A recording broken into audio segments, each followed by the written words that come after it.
Tata Nexon एक ए list celebrity की तरह है जिसे काफी सारे लोग पसंद करते हैं। कुछ ऐसे भी लोग हैं जो इसे नापसंद करते हैं, लेकिन ये हमेशा लाइमलाइट में रहती है। और 3 महीने हमारे इस लॉन्ग टर्म नेक्सॉन के साथ बिताने के बाद मैं ये जान चुका हूं कि ऐसा क्यों है। इन 3 महीनों में ये मेरा प्राइमरी मोड ऑफ ट्रांसपोर्टेशन रहा है, ऑफिस जाने के लिए, छोटे मोटे कम्यूट्स करने के लिए और वीकेंड गेटअवेज के लिए भी। और इसे तकरीबन 3000 किलोमीटर चलाने के बाद मैंने अपने एक्सपीरियंस को इन बातों में समराइज किया है। 3 ऐसी चीजें जो मुझे इसके बारे में बेहद पसंद है और 3 ऐसी चीजें जिससे मुझे लगता है कि ये शायद मेरे लिए नहीं बनी है। लेकिन इससे पहले कि मैं आपको ये सारे बातें बताऊं, अगर आप चैनल पे नए हैं तो सब्सक्राइब बटन जरूर दबाइए और उस बेल नोटिफिकेशन को भी दबाना ना भूलें ताकि हमसे कोई भी अपडेट आप मिस ना करें।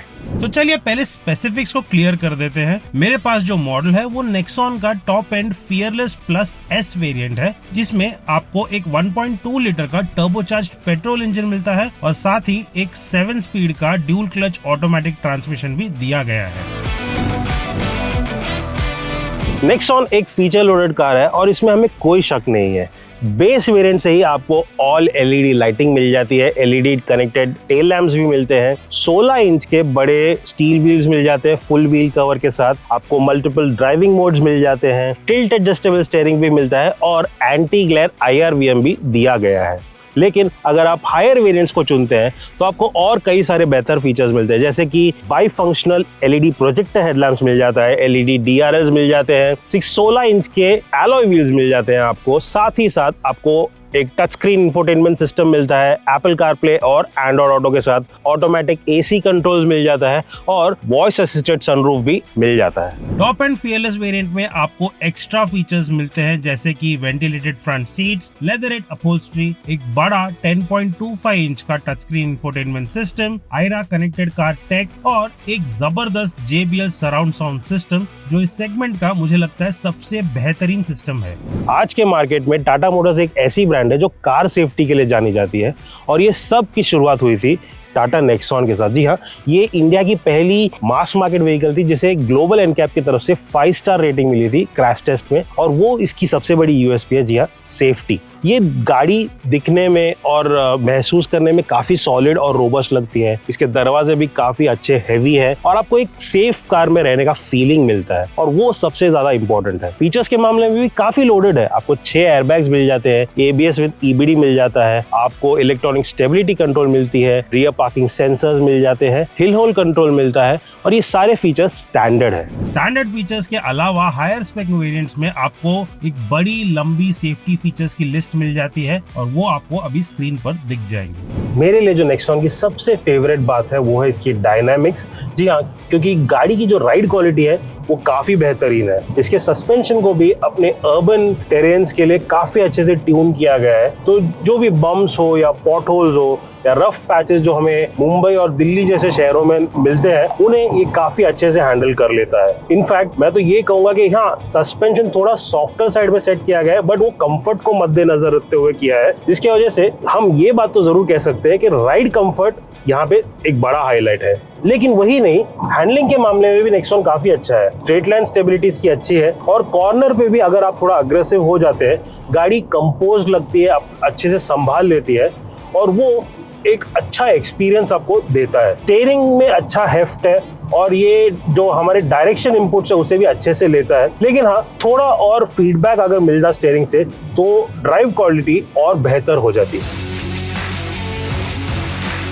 तो चलिए उन चीजों की बात करते हैं जो मुझे इस गाड़ी में नहीं पसंद है, और इस लिस्ट के टॉप में है इसका ट्रांसमिशन। जी हाँ, पर्टिकुलरली इसका जो DCA या ड्यूल क्लच ऑटोमेटिक यूनिट है वो, क्योंकि इसके शिफ्ट्स में एक नोटिसेबल लैग है और ये स्पेशली आपको लोअर रेव्स में ज्यादा महसूस होगा, और शिफ्ट्स कभी कभी थोड़े जर्की भी लगते हैं, तो ये आपका ड्राइव एक्सपीरियंस काफी बिगाड़ देते हैं। इनफैक्ट इस गाड़ी में तो मुझे कई बार ट्रांसमिशन का मैल फंक्शन एरर भी मिला है। इसके वजह से इसका जो फ्यूल एफिशिएंसी है वो भी काफी हद तक कॉम्प्रोमाइज हो जाता है। अगर हम बाकी ऑप्शंस की बात करें तो यहाँ पे आपको एक बेस वेरिएंट में 5 स्पीड का मैनुअल मिल जाता है और हायर वेरिएंट्स में आपको 6 स्पीड का मैनुअल और AMT का ऑप्शन भी मिलता है। लेकिन मैंने पहले भी कहा है कि इसका जो मैनुअल यूनिट है वो थोड़ा क्रूड लगता है, उसके शिफ्ट्स नॉची है और गियर स्लॉटिंग भी बहुत बेहतरीन नहीं है, और इसका जो AMT है वो भी खास अच्छा नहीं है वो भी थोड़ा सा लैग करता है, थोड़ा जर्की लगता है। तो ओवरऑल अगर हम ड्राइविंग एक्सपीरियंस की बात करें तो नेक्सॉन की जो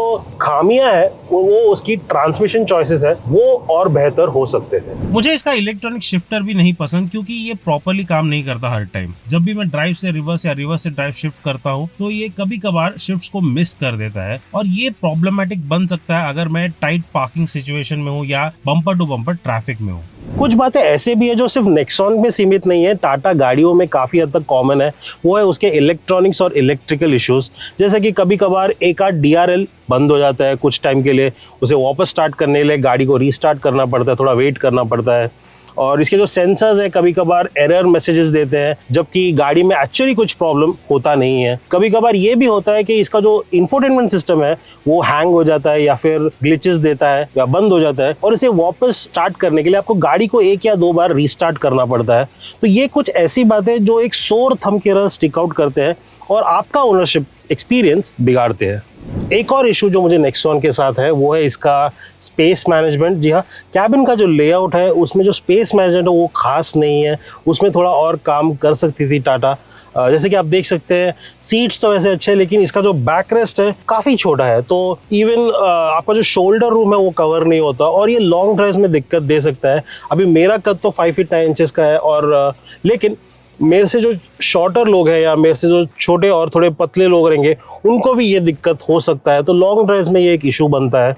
यहाँ पे आपको कभी होल्स मिलते ही नहीं है। जैसे कि आप देख सकते हैं यहाँ पे लोअर वेरिएंट्स में शायद यहाँ पे कप होल्डर्स आपको मिल जाते हैं, लेकिन क्योंकि यहाँ पे अभी टॉप एंड वेरिएंट में एक वायरलेस फ़ोन चार्जर दिया गया है तो वो चला जाता है। इवन ये जो स्पेस है ये भी ज़्यादा यूजेबल नहीं है, और प्लस यहाँ पे आपको USB पोर्ट्स है, उनको एक्सेस करना भी थोड़ा डिफिकल्ट है। अगर आप केबल के साथ ट्राई करें तो वो भी एक दिक्कत देता है।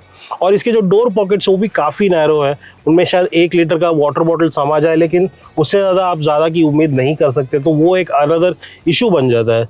तो यहाँ पे कैबिन के अंदर थोड़ा स्पेस को और थोड़े अच्छे से डिज़ाइन किया जा सकता था, वो इस नेक्सॉन में नहीं किया गया है। पिछले साल जब इसे कंपनी इस गाड़ी के अपडेट पे काम कर रही थी वो तभी कर सकती थी, लेकिन नहीं हुआ है।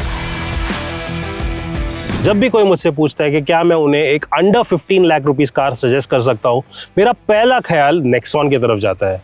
ये गाड़ी चलने में बहुत बढ़िया है, फीचर पैक्ड है, और वाइल लुक्स आर सब्जेक्टिव, मुझे लगता है कि फिलहाल ये नेक्सॉन का सबसे अच्छा दिखने वाला वर्जन है, और शायद आपको भी ये पसंद आएगा। लेकिन मेरा ख्याल फिर उन नेगेटिव्स पे जाता है जिसकी मैंने बात की, जैसे कि इसके अनरिलायबल इलेक्ट्रॉनिक्स या इसके जो ट्रांसमिशन चॉइसेस जो उतने बढ़िया नहीं है। और ये कुछ ऐसी बात है जो मुझे 2 बार सोचने में लगाती है कि क्या मुझे इस गाड़ी को सजेस्ट करना चाहिए या नहीं। क्या ये ओपिनियन बदल सकता है? जी हाँ, बिल्कुल, बिकॉज जिन इश्यूज की मैंने बात की वो हर नेक्सॉन में कॉमन नहीं है।